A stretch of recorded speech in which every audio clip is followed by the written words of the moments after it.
হরে কৃষ্ণ হরে কৃষ্ণ হরে কৃষ্ণ কৃষ্ণ কৃষ্ণ হরে হরে, হরে রাম রাম রাম হরে হরে। তা আপনারা সবাই কেমন আছেন? আমি অনেক দিন পরে আমি কিছুদিন বাইরে থাকার কারণে ভিডিও তৈরি করতে পারিনি, তাই আজকেও সময় নেই। তাও আজকে ভাবলাম যে এই একাদশী নিয়ে তারিখ দিনের নিয়ে একটা আমাদের মধ্যে দ্বিধা সৃষ্টি হয়েছে, তাই আমরা আজকে অতি অল্প সময়ের একটা ভিডিও তৈরি না করে হচ্ছে না। তো যাই হোক, আপনারা সবাই আমাকে অনেক ফোন করেছেন উত্থান একাদশী কিভাবে করতে হবে না হবে। অনেক ভক্তরা উত্থান একাদশী শ্রদ্ধা সহকারে করেছেন এবং অনেক নতুন নতুন ভক্ত উত্থান একাদশীতে জড়িত হয়েছেন উত্থান একাদশী করার জন্য। খুব ভালো লাগলো আমাদের যে উত্থান একাদশী আমাদের অনেক অনেক ভক্ত আবার নতুনভাবে উত্থান একাদশীতে জড়িত হয়েছেন। যাই হোক, দামোদর মাসে উত্থান একাদশীতে অনেক ভক্ত নতুনভাবে উত্থান একাদশী আরম্ভ করেছেন। আমি ওনাদের কাছে অনুরোধ রাখবো যে আপনারা এই একাদশী বন্ধ করবেন না, কন্টিনিউয়াসলি করে যাবেন। একাদশী অনেক আনন্দের জিনিস, একাদশী অনেক ভালো জিনিস, একাদশী শারীরিক সুস্থতার জন্য অনেক প্রয়োজনীয়। তো যাই হোক, এবার আমরা আসছি এই উৎপন্না একাদশী নিয়ে। উৎপন্না একাদশী দুদিন পড়েছে। উৎপন্না একাদশী কেউ কেউ করবে 15 নভেম্বর, 28 কার্তিক শনিবার। কিন্তু আমাদের পিএম বাক্সি ডাইরেক্টরি পঞ্জিকা এবং চৈতন্য মহাপ্রভু গৌরীয় মঠের পঞ্জিকা অনুযায়ী আমরা পাচ্ছি যে আমাদের একাদশী হচ্ছে উৎপন্না একাদশী 16 নভেম্বর, 29 কার্তিক রবিবার। ওইখানে লেখা আছে যে গোস্বামী এবং নিম্বার্ক মতে পরাহে, মানে রবিবারে একাদশী। তা আমরা গোস্বামী মত এবং গোস্বামী মত, আমাদের গোস্বামী মতে আমরা রবিবারেই একাদশী করব। তা রবিবারে একাদশী করব এবং সোমবার, পরদিন সোমবার 17 কার্তিক 30 কার্তিক 17 নভেম্বর সোমবার সকাল 9টা 34 মধ্যে আমরা একাদশীর পালন করব। সময়ের প্রতি বিশেষ লক্ষ্য রাখবেন। সোমবার সকাল 9টা 34 ভিতরে আমরা একাদশীর পালন করব। হ্যাঁ, অনেক মতবাদের সাহায্যে অনেকজন করতেছে আপনার শনিবারে করবে একাদশী। ঠিক আছে, যারা শনিবারে করছে করে করবে, আমরা রবিবারে করব। আমরা যারা গোস্বামী মতকে ফলো করছি, আমরা পিএম বাক্সি ডাইরেক্টরি পঞ্জিকা এবং আমরা চৈতন্য মহাপ্রভু গৌরীয় মঠের যে পঞ্জিকা, সেই পঞ্জিকার অনুসারে আমরা রবিবারে একাদশী করব। তা যাই হোক, এই উৎপন্না একাদশীর মাহাত্ম্য তো অনেক কিছুই আপনারা সবাই অবগত। আমি অতি সংক্ষেপে এই উৎপন্না একাদশীর মাহাত্ম্য শ্রবণ করছি। হরে কৃষ্ণ। অর্জুন বললেন, হে দেব, অগ্রহায়ণ মাসের পুণ্যপ্রদায়িনী কৃষ্ণপক্ষের একাদশীকে কেন উৎপন্না বলা হয় এবং কি জন্যই বা এই একাদশী পরম পবিত্র এবং দেবতাদেরও প্রিয়, তা জানতে ইচ্ছা করি। আপনি কৃপা করে তা আমাকে বলুন। শ্রী ভগবান বললেন, হে পৃথাপুত্র। পৃথাপুত্র মানে পৃথা হচ্ছে এখানে কুন্তির একটা নাম পৃথা।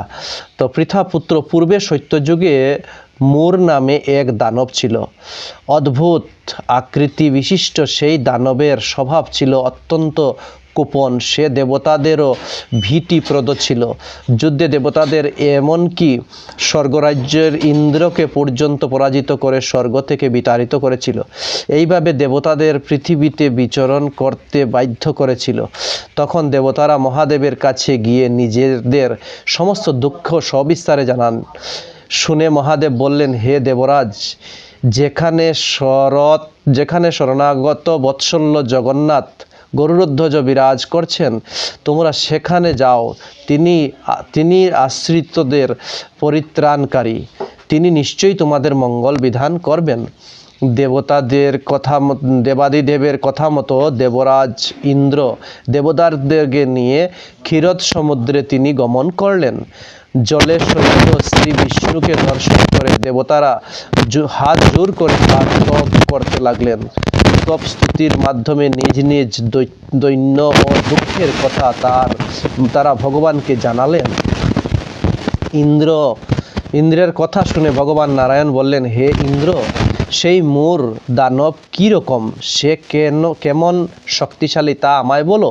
ইন্দ্র বলল, হে ভগবান, প্রাচীনকালে ব্রহ্মবংশে তালজঙ্ঘা নামে এক অতি পরাক্রমী অসুর ছিল।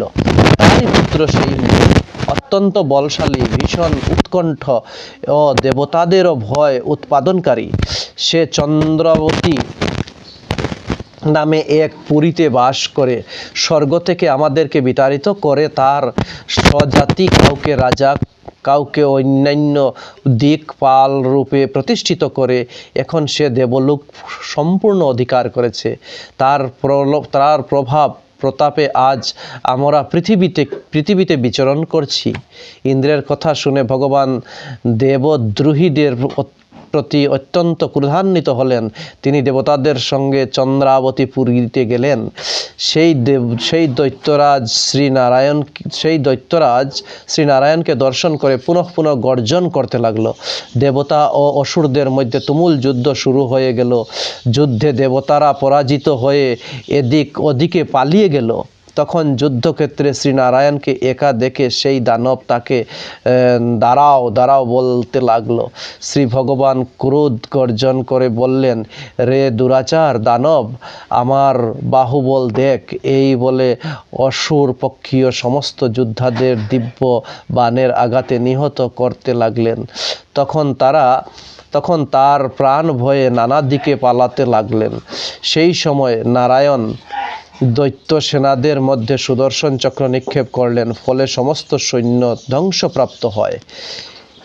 একমাত্র মূর অসুরই জীবিত ছিল।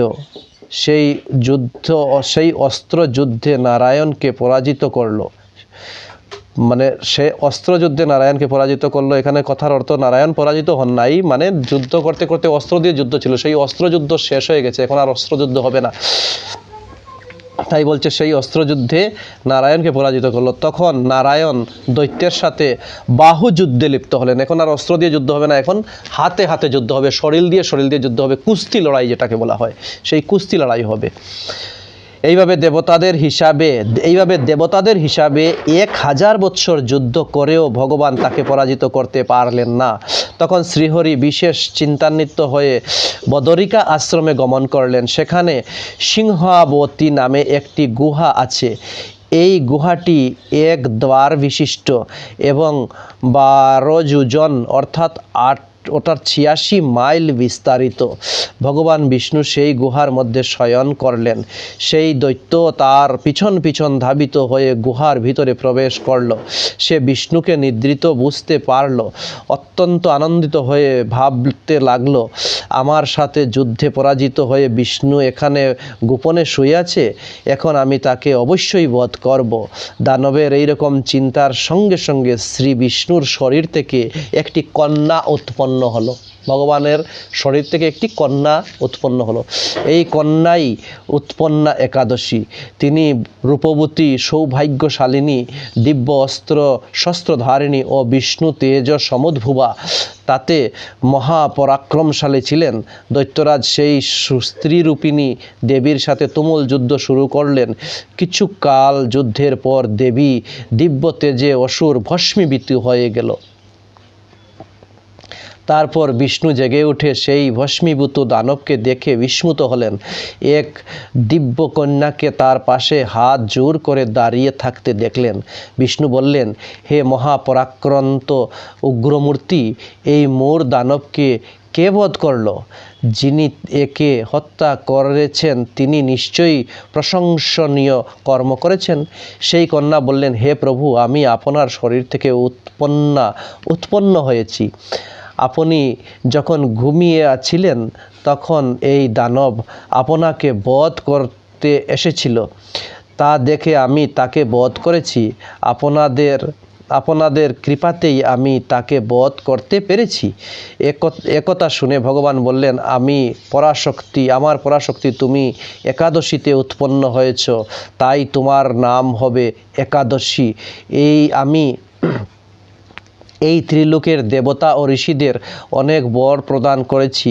হে ভদ্রে, তুমি তোমার মনমতো বর প্রার্থনা করো, আমি তোমাকে তা প্রদান করব। একাদশী বললে, হে দেবেশ, ত্রিভুবনের সর্বত্র আপনার কৃপায় সর্ববিঘ্ন বিনাশী এবং সর্বদায়িনী রূপে যে পরম পূজ্য হতে পারি এই বিধান করুন। আপনার প্রতি ভক্তিবশত যারা শ্রদ্ধা সহকারে আমার ব্রত উৎসব করবে তাদের সর্বসিদ্ধি লাভ হবে, এই বর প্রদান করুন। বিষ্ণু বললেন, হে কল্যাণী, তাই হোক। উৎপন্না নামে প্রসিদ্ধ তোমার ব্রত পালনকারী সমস্ত ইচ্ছা পূরণ হবে, তুমি তাদের সকল মনোবাসনা পূরণ করবে, এতে কোনো সন্দেহ নেই। তোমার আমার শক্তি বলে মনে করবে না, তাই তোমার ব্রত পালনকারী সকল আমারই পূজা করবে, এর ফলে তারা মুক্তি লাভ করবে। তুমি হরিপ্রিয় নামে জগতে বিখ্যাত হবে। তুমি ব্রত পালনকারীদের শত্রু বিনাশ, পরম গতি দান করবে এবং সর্বসিদ্ধি প্রদান করতে সমর্থ হবে। ভগবান বিষ্ণু এই উৎপন্না একাদশীকে বরদান করে অন্তর্হিত হলেন। সমস্ত ব্রতকারী দিবারাত্রি ভক্তিপরায়ণ এই উৎপন্না একাদশীর উৎপত্তির কথা শ্রবণ কীর্তন করলে শ্রীহরির আশীর্বাদ লাভে ধন্য হবেন। হরে কৃষ্ণ।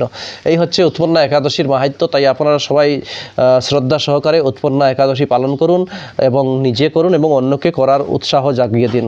মনে রাখবেন, একাদশী হচ্ছে আগামী রবিবার 16ই নভেম্বর 29শে কার্তিক রবিবার একাদশী পালন করবেন এবং পরদিন 30শে কার্তিক 17 নভেম্বর সোমবার সকাল 9টা 34 মিনিটের মধ্যে সেই একাদশীর মহাপারণ করবেন। আর বিশেষ কি, ভিডিওটি শেয়ার করে দেবেন, অন্যকে জানার ব্যবস্থা করে দেবেন। ভিডিওটি ভালো লাগলে সাবস্ক্রাইব করবেন, লাইক করবেন, কমেন্ট করবেন। হরে কৃষ্ণ। আগামী ভিডিওর জন্য অপেক্ষা করবেন। আগামী ভিডিওতে নিশ্চয় দেখা হবে। হরে কৃষ্ণ। রাধে রাধে।